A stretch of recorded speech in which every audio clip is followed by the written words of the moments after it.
What's up, everybody? Jesse Burdick here for powerwad.com, doing some more morning after mobility. We're up to episode 28.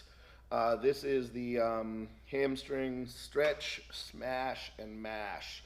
What this is just another way to combine a couple of modalities into one fancy little smasharoo contest.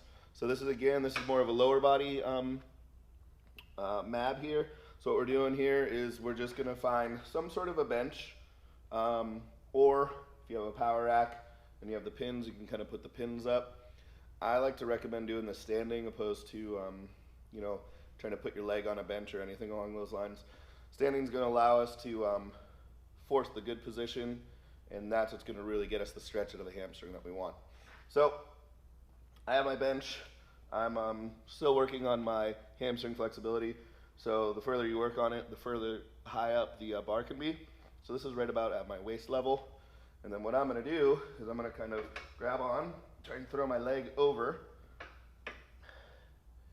And I'm going to use this here is going to be where I'm going to go ahead and try and stretch my hamstring. So stretching the hamstring when it's loaded, when it's high, you're going to want to go ahead and idealize a good back position, straight up and down. Not like this. This isn't going to do much for your hamstring, right? So good position, lean forward, and then once you're done for about 15 seconds or so, find that hamstring and go ahead and just use that bar. If you can't tell, with my right arm, with my right hand, I'm grabbing the bar and just go ahead and I'm rolling it underneath my hamstring here and just trying to kick out as I'm doing that. Just find some really grisly parts. Again, trying to get up about halfway in. That's where the big parts of the muscle belly are going to be, where you can kind of start to separate. And then you can see I'm going to kind of tick-tock with my leg this way, and that's going to go ahead and kind of get the a shearing force going kind of east-west, if you will, and just kind of mash again. After about 20 seconds, back up, just kind of lean in again. Another 10 seconds or so. I keep blocking you, I'm sorry. Standing up nice and straight, you're just kind of leaning your chest over to your knee. As you can see, my leg isn't perfectly straight, and that's okay. As long as you're really feeling your hamstring, that's all that really matters for us.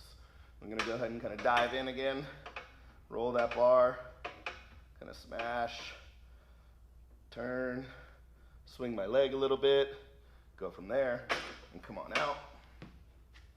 I'll show kind of from the other side, if you will. We'll throw this leg up.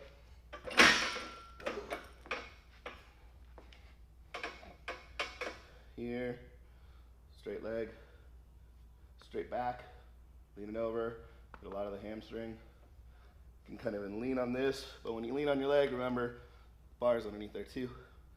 If you got there for 10 seconds, find the hamstring, go ahead and kind of roll, kick out if you can, move it around, find another spot, dig in, tick-tock, flex, extend the leg, get all those good spots.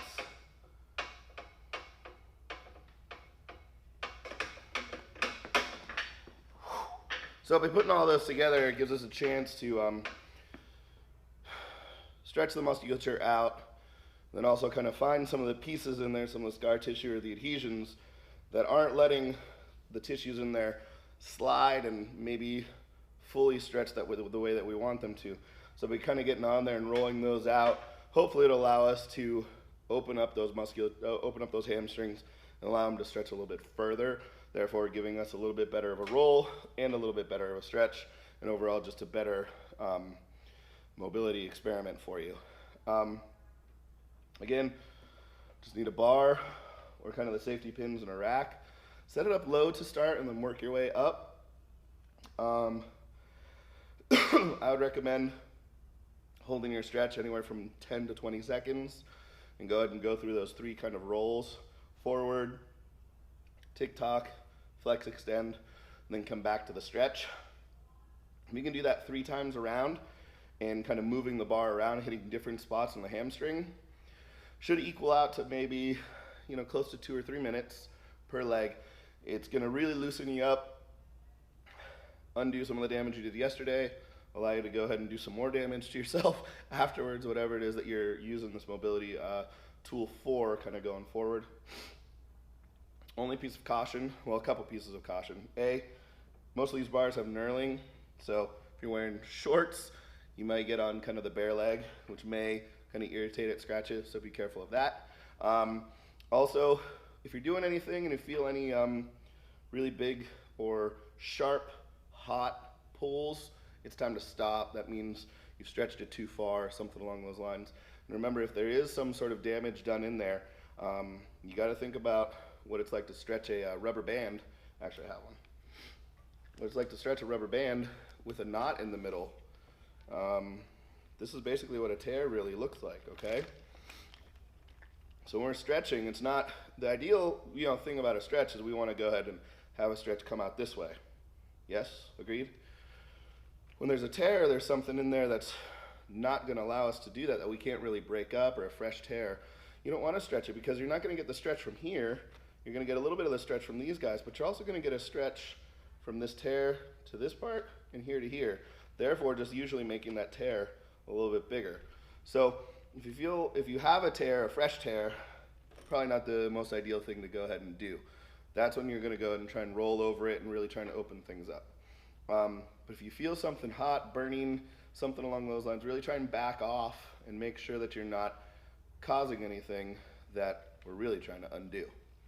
So hopefully that helps explain, the where, whys, whos, whats, whens, and how-tos. I don't know, did I miss anything? I think I did good. And you can go ahead and use that whenever, however you can. Good luck with that, guys.